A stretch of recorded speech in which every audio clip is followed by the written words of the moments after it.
Newsroom live સાથે હું છું જયેશ। સૌપ્રથમ વાત સુરતથી। સુરતના ઓલપાડની અંદર સરસ ગામની અંદર ભીષણ આગ લાગી હોવાની વિગતો મળી રહી છે। જે દ્રશ્યો સામે આવી રહ્યા છે તે પરથી આ પ્રચંડ આગ લાગી હોવાનું સ્પષ્ટ થઈ રહ્યું છે। હાલ સાઈ એન્ટરપ્રાઇઝ નામની ઓઇલ મિલની અંદર આગ લાગી હોવાની વિગતો મળી રહી છે। આ આખી મિલ આગની ઝપેટમાં છે। દૂર દૂર સુધી ધુમાડાના ગોટે ગોટા જોઈ શકાય છે। ઓઇલ ભરેલા ડ્રમને કારણે મિલમાં બ્લાસ્ટ પણ થયા હતા। અને આ સમગ્ર મામલે વધુ વિગતે વાત કરવા માટે જોડાઈ રહ્યા છે ટીવી 9 સંવાદદાતા મેહુલ। મેહુલ, આગ લાગવાનું કારણ જાણી શકાયું છે અને આગ ઓલવવા માટે શું તજવીજ?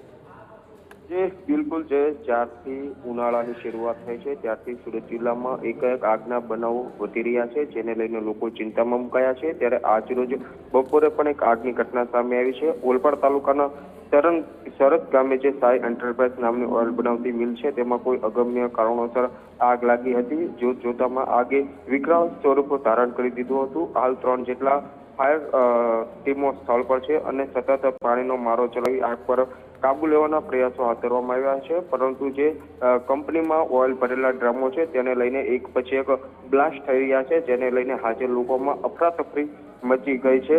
હાલ તો આગ પર ઝડપથી કાબુ આવે તે માટેના પ્રયાસો હાજર ફાયર વિભાગની ટીમ દ્વારા કરવામાં આવી રહ્યા છે। જી આભાર મેહુલ। તમામ ગતિવિધિઓ પર આપ નજર રાખતા રહેજો। તો 3 ફાયર ફાઇટર ઘટના સ્થળે પહોંચી ચૂક્યા છે અને આગ પર કાબુ મેળવવા માટેના પ્રયત્ન થઈ રહ્યા છે। મિલની બાજુમાં જ ઝીંગા માછલીનું ગોડાઉન પણ આવેલું છે।